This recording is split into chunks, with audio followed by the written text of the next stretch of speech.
What is up, everybody? This is Eric for Rocket TV here, and welcome to some more Soul Hunters. Exciting news today. We have Jasmine finally available to us cheapo people who don't have the conjuring stone. Been looking forward to that a lot. Probably going to see a lot of Jasmine around now. I know, personally, think she's probably the best character in the game right now. Although, you know, that's always up for debate and it can always change.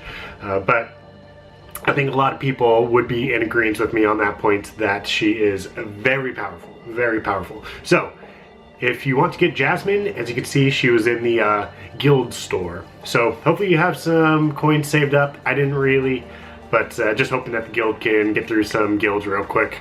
That way I can keep on getting some guild coins and get Jasmine as quick as possible.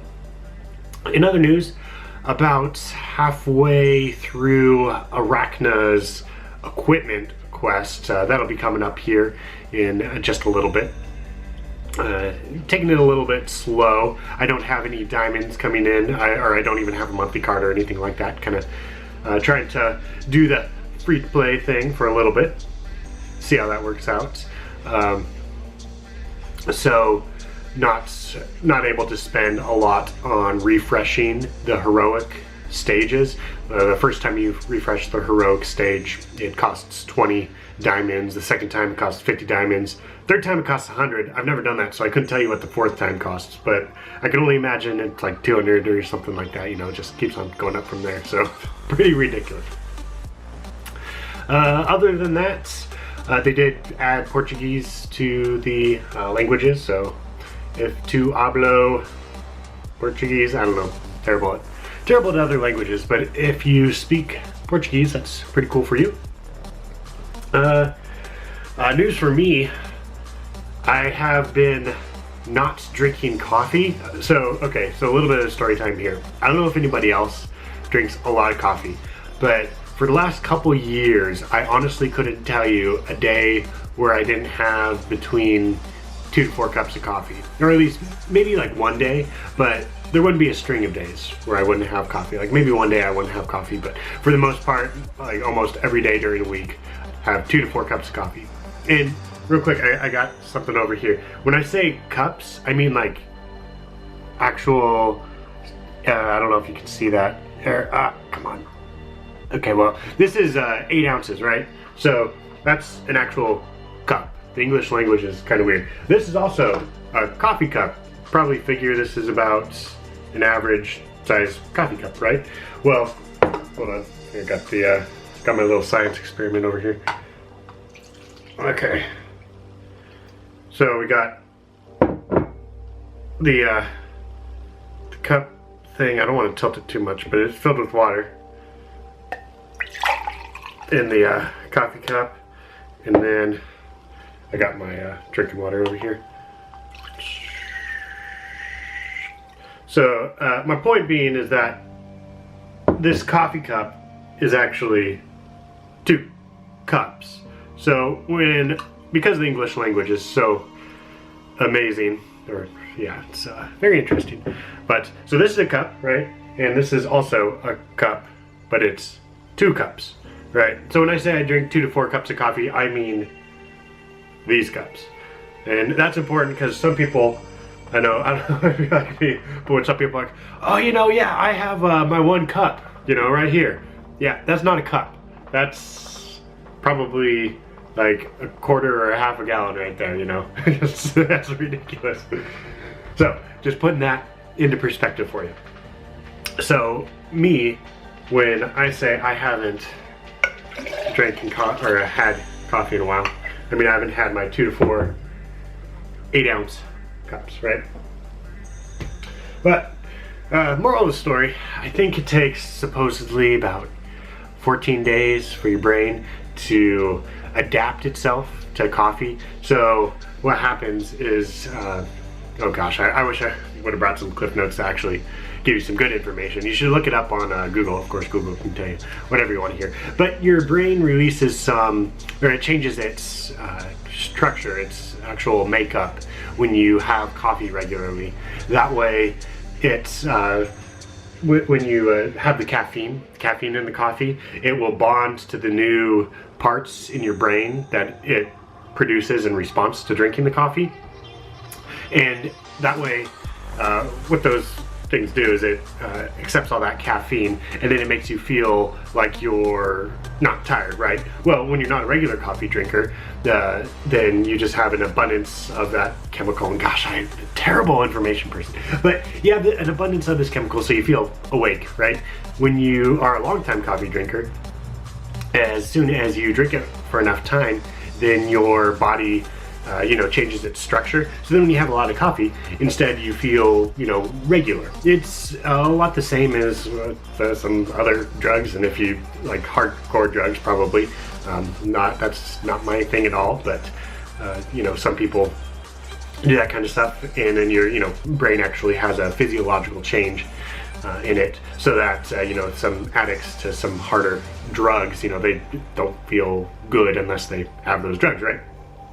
So, moral of the story, this is about I think it's day 8. My last cup of coffee was right before my last final, which was on my last in-class final, which was last Tuesday. So, yeah, this is Wednesday, so this is day 8. I guess the 7th day? Yeah, whatever. My math is bad right now. But it's getting there. It's getting there. Starting to not get the headaches. I don't know. Has anybody else, been kind of, I don't know, addicted, or if you want to call it that, or been a heavy user of coffee? But I know I have. I'll raise my hand. I'll admit it. Definitely, I feel like I was addicted to coffee. I was drinking that stuff down all the time. And I'm going to be going back to it. Like, don't get me wrong. I'll be drinking coffee after this. But I just needed to reset my brain, give it a rest. Because, even after a couple cups of coffee, just even a couple weeks ago, I was still just not even feeling awake. And that's kind of messed up, right? I mean, the point of coffee is to get you up and going. I could have a cup of coffee right before bed. It wouldn't even do anything to me. So, I don't know. Anybody else that way with coffee or anything else like that? Let me know down in the comments below if you've ever had that experience, or especially if you have had the experience of drinking too much coffee and then you've gotten off coffee. Let me know what that was like, because I'll tell you, those first couple days, man, the headaches, they were terrible. Not only that, but I'd wake up at 5:30, right? I don't know if anybody else wakes up early like that, but my girlfriend goes to work early, so I have to wake up at 5:30 with her, and then wake up at 5:30, and by about 10 o'clock, I feel like taking a nap. I've only been up for about 4.5 hours. I'm already tired. I feel like taking a nap, even if I got, good sleep over the night or not. So, my recommendation, if you aren't an avid coffee drinker, is don't drink coffee, except for on special occasions.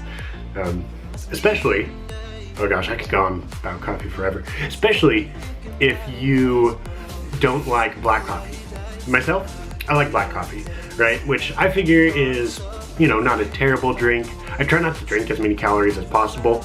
I have a cocktail every now and then, or a beer or something, which, does have a lot of calories, so it's kind of breaking my own rule.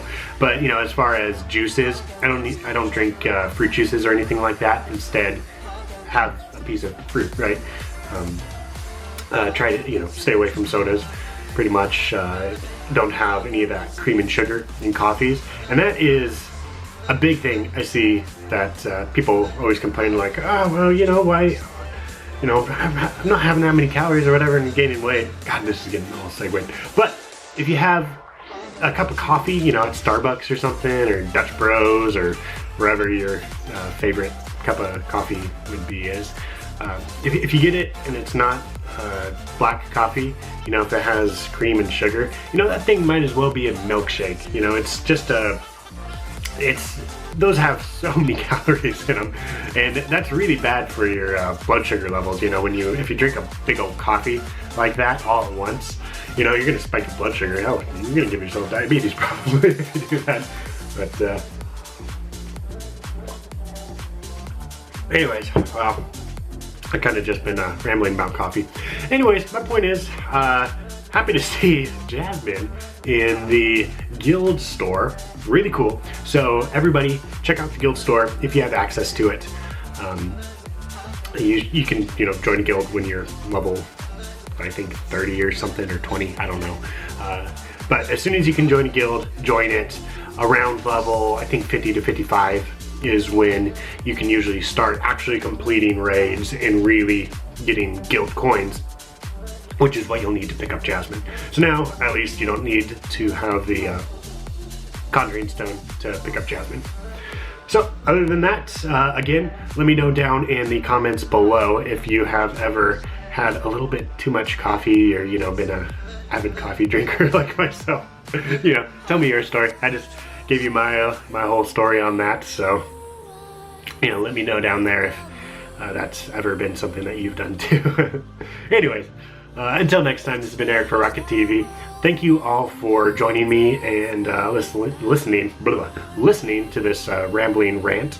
And until next time, I hope you guys have a great day.